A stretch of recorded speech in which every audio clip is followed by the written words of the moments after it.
मैया को सब पता है, इतनी जल्दी तेरा पेट भर ही ना सकता।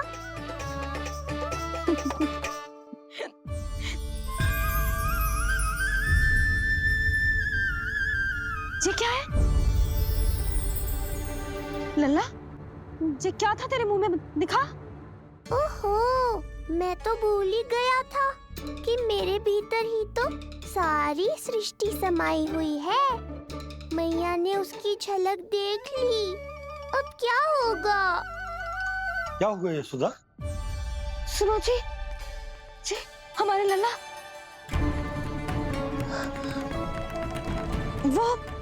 वो इसके मुंह में। क्या? भूल जाओ ना मैया, कुछ नहीं था मेरे मुंह में। लल्ला मुंह खोल के बाबा को दिखा। अरे क्या देख रही है उसके मुंह में? अवश्य ही मेरा दृष्टि भ्रम होगा, किंतु ऐसा भ्रम। अरे बताओ ना यशोदा, या फिर मुहूर्त शीघ्र ना बताने की बात का प्रतिशोध ले रही हो तुम? ना ऐसी बात ना है। तो फिर बताओ ना क्या बात है? हाँ? मैंने लल्ला के मुंह में कुछ देखो। क्या देखो? अब फंस गया मैं। मैया बाबा को सब कुछ बता देंगी और राय का पहाड़ बन जाएगा। फिर कैसे संभालूंगा इन दोनों को? ऐसे लगो जैसे जैसे जैसे पूरा का पूरा ब्रह्मांड। ब्रह्मांड लल्ला के मुंह में। अच्छा, तुम मेरा मुंह देखो। हाँ।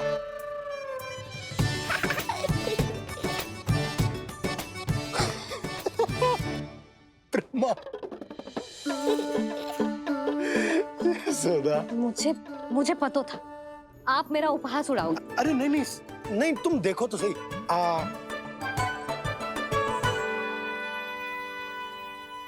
ब्रह्मांड ना सही, गोकुल तो दिखना चाहिए। अरे गोकुल को राजा हूं मैं, है कि ना? है? देखो, अरे देखो। धन्यवाद बाबा, आपने इस बात को गंभीरता से नहीं लिया, इसलिए अब मैया भी नहीं लेंगी। आज तो बचा लिया आपने। आज के बाद ना आपको कुछ बताऊंगी ही ना। आप जाओ, नामकरण उत्सव की तैयारी करो। और हाँ, इस बार भी उत्सव छोटा ही करना है, जो तो मत ही बोलना आप। हाँ। अब इसे कैसे समझाऊं कि हम कोई भी उत्सव बड़ा ना कर सकते? व्यर्थ ही कंस की दृष्टि पड़ जाएगी हम पर।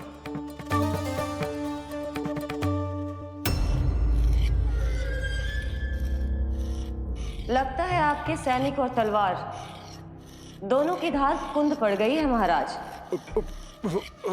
महाराज, मुझे भय था कि कहीं ऋषि गर्ग मुझे श्राप ना दे दे।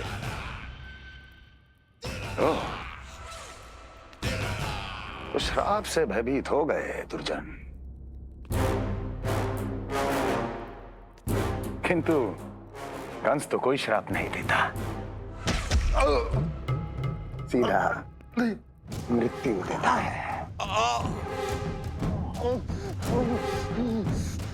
ऐसा न करें महाराज, दया करें, दया निदान। यदि मैं उनकी इच्छा के विरुद्ध भीतर जाने की कोशिश करता तो जितनी सूचना मुझे मिली है उतनी भी नहीं ला पाता। तब आपको कैसे पता चलता महाराज कि आपकी बहन और बहनोई मात्र अपनी मृत संतानों के श्राद्ध के लिए वहां नहीं गए थे?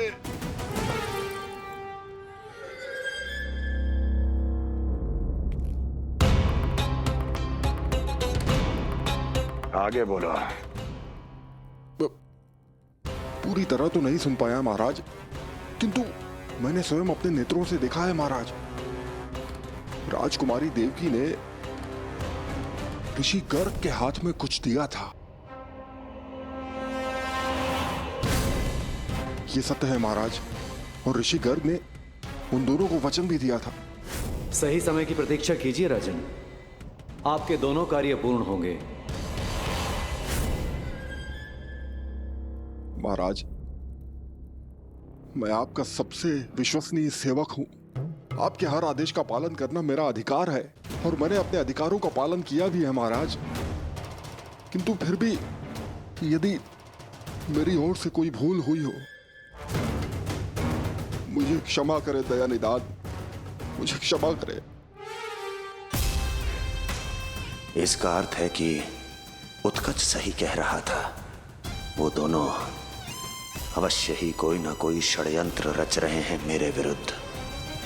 समय आ गया है, अब मुझे किसी ऐसे की खोज करनी होगी जो उतना ही शक्तिशाली हो जितने की मेरी ये तलवार।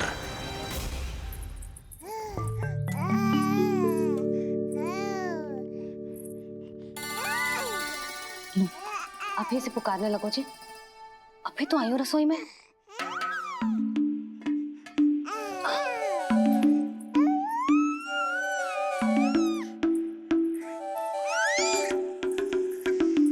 शीघ्र ही तुझे भी अपने बाबा का हाथ बटाना पड़ेगा, समझ रहे हो ना? बटाएगो ना हाथ?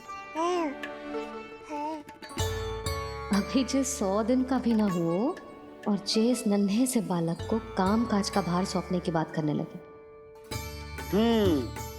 काम का नाम सुनते ही मुख से स्वर ना निकल रहे तेरे। अभी तो बड़ा ऊ कर रहा था। बता, हाथ बटाएगो के ना? अरे बता ना।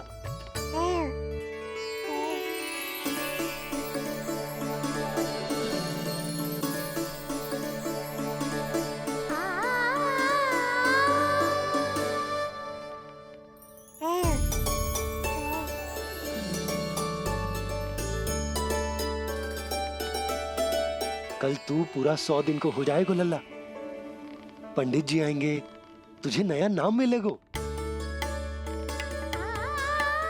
देखो तो मन में तो इनके भी कितना उत्साह भरो है, बस दृष्टि में मैं ही आती हूँ। और कल तुझे वो नाम मिलेगा लल्ला जिससे पूरा संसार तुझे पहचानेगा।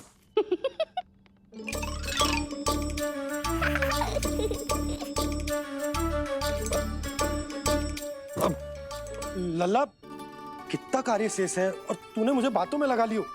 मुझे क्यों फंसा रहे हो बाबा? छुपाने की कोई आवश्यकता ना है। जितनी उत्साहित मैं हूँ उतने ही उत्साहित आप भी हो इसके नामकरण को लेके, पता है मुझे। लल्ला के नामकरण पे उसके बाबा उत्साहित ना होंगे? बिल्कुल होंगे, इसीलिए तो कह रही हूँ अपना उत्साह बांटो अपने लल्ला के साथ। मैं अभी आई। अच्छा, ऐसे तो तुम लल्ला को छोड़ के कहीं ना जाती। अभी कहाँ चली? रोहिणी जिज्जी के पास, और कहाँ। लल्ला और उसके दाऊ के नामकरण की तैयारी करनी है कि ना? कितने लोगों को आमंत्रित करना है, कितने प्रकार की मिठाइयां बनानी है, ढोल वाले को कितने बजे का समय देना है, ये सब सुनिश्चित करना है ना, ताकि जे उत्सव गोकुल का सबसे बड़ा उत्सव हो। अरे सूची देनी है जिज्जी को।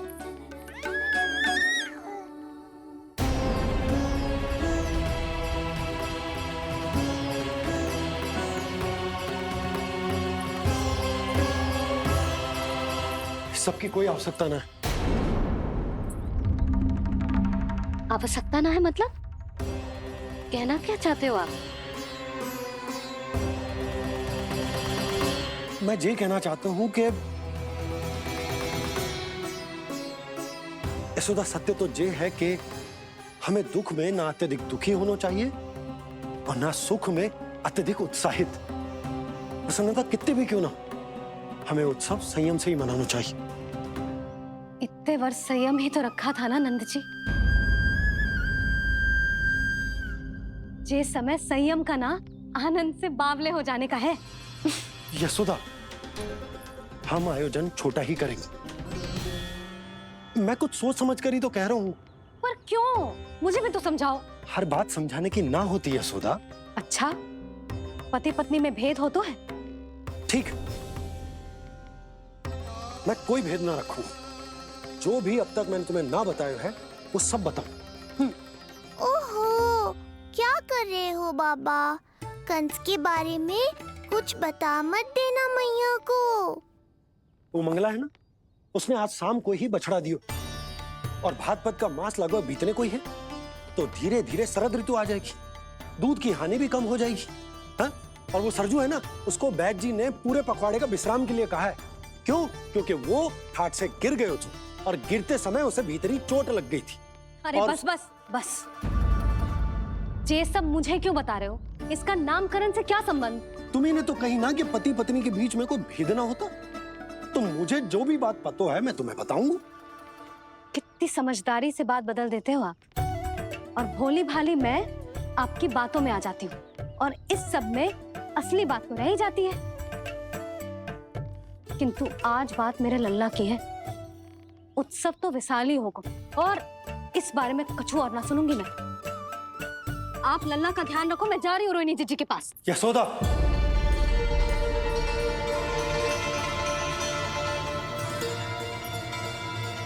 बात केवल सुनने की ना होती, उसे समझना भी पड़ता है।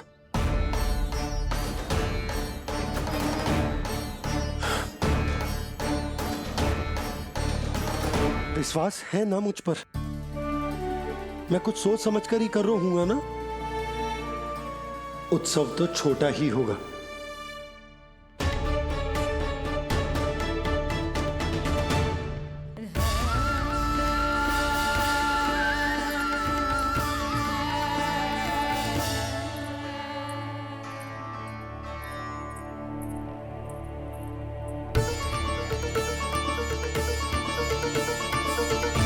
क्षमा करना लल्ला, तेरी मैया को डांटना पड़ गया। आपको मेरी सुरक्षा की चिंता है बाबा, समझता हूँ मैं, इसलिए आपने ये निर्णय लिया है। समझ में नहीं आता, कब कौन सा निर्णय क्यों लेते हैं आप? यदि कंस को समझना इतना आसान होता तो कंस नहीं होता। ये नया सिंहासन उसके लिए है जो मेरा विश्वास पात्र बनेगा।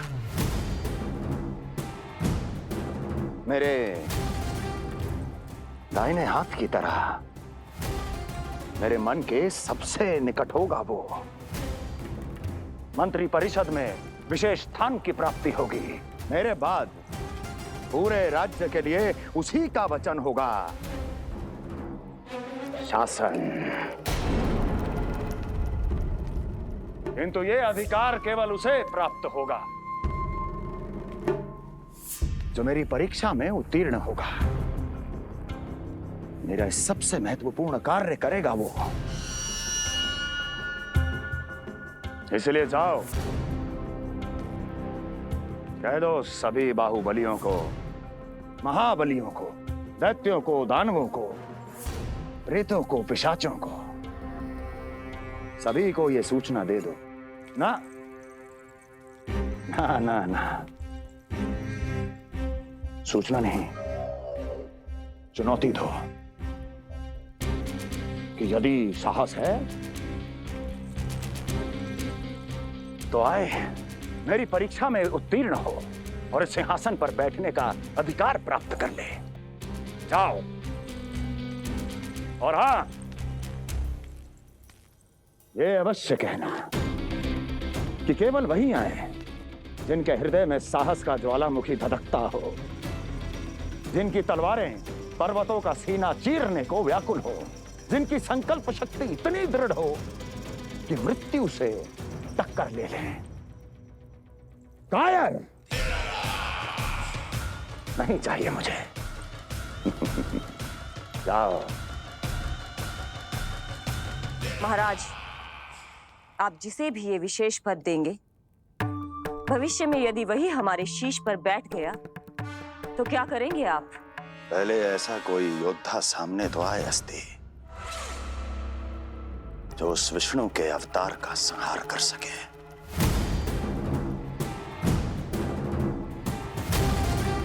और जहां तक प्रश्न है हमारे शीश पर बैठने का, तो स्मरण रखो अस्ति, कंस को अच्छी तरह आता है ऐसे तो साहसियों को बीच दरबार में खड़ा करके अपनी उंगलियों के संकेत पर नृत्य करवाना। ता तिर्ग ता और अपना कार्य सिद्ध होने के बाद उनके तन से उनके शीश को उतारना कंस को भली भांति आता है।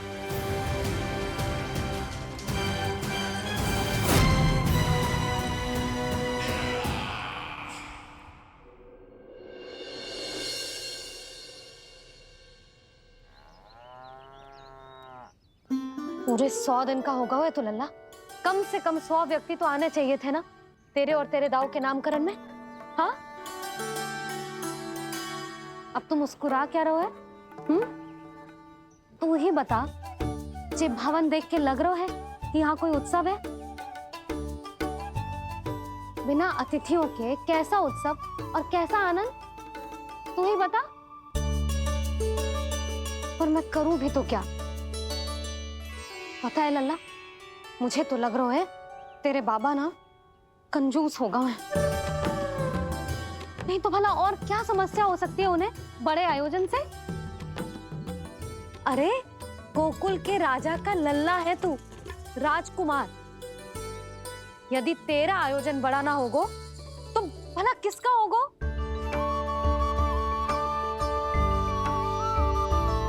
मेरी ही भूल है, मैं भोली हूं, इसीलिए व्यर्थ में तेरे बाबा की बातों में आ गई। मैं भोली हूं ना, व्यर्थ में उनका कहा मान गई।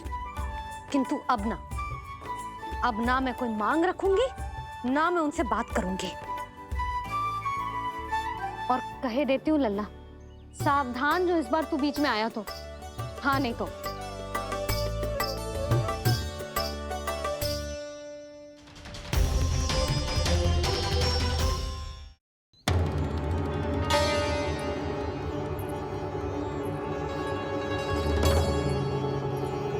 क्या होगा?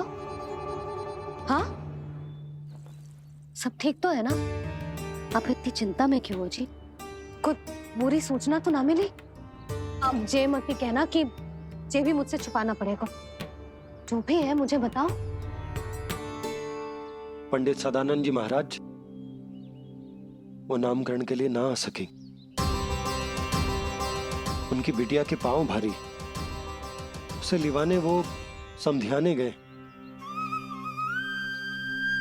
ये तो शुभ समाचार है।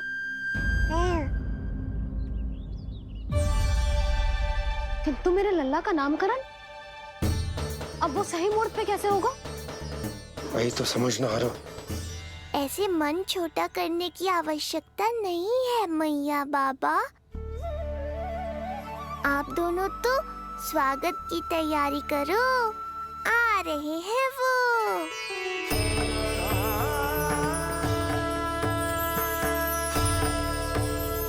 लो, आ गए वो जिनकी मुझे प्रतीक्षा थी।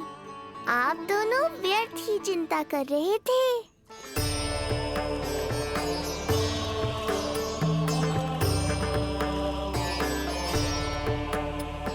अब कौन करेगा मेरे लल्ला का नामकरण? ऋषि गर्ग, नंदराज, रानी भाभी, महान ऋषि गर्ग हमारे गांव में पधारे हैं।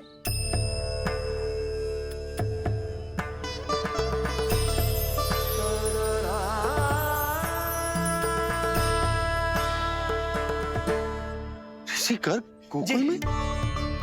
हाँ नंदराज, और कह रहे थे उन्हें यादव राज वासुदेव जी ने भेजो है रानी जी के पास। अरे तो तुम लोग खड़े खड़े क्या देख रहे हो? जाओ उनके सत्कार की तैयारी करो। जी यशोदा, उनके स्वागत की तैयारी करो। सुनो जी, वो तो यादवों के कुलगुरु है ना, रोहिणी जीजी के यहाँ हैं, हमारे यहाँ आएंगे। आप देखती जाओ मैया, वो सीधे हमारे घर ही आएंगे।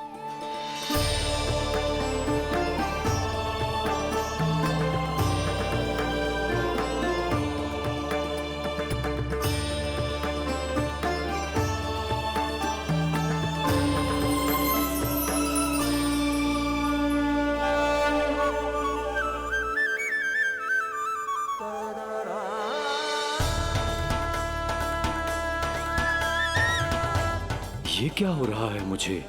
मैं उस भवन की ओर क्यों बढ़ा जा रहा हूँ?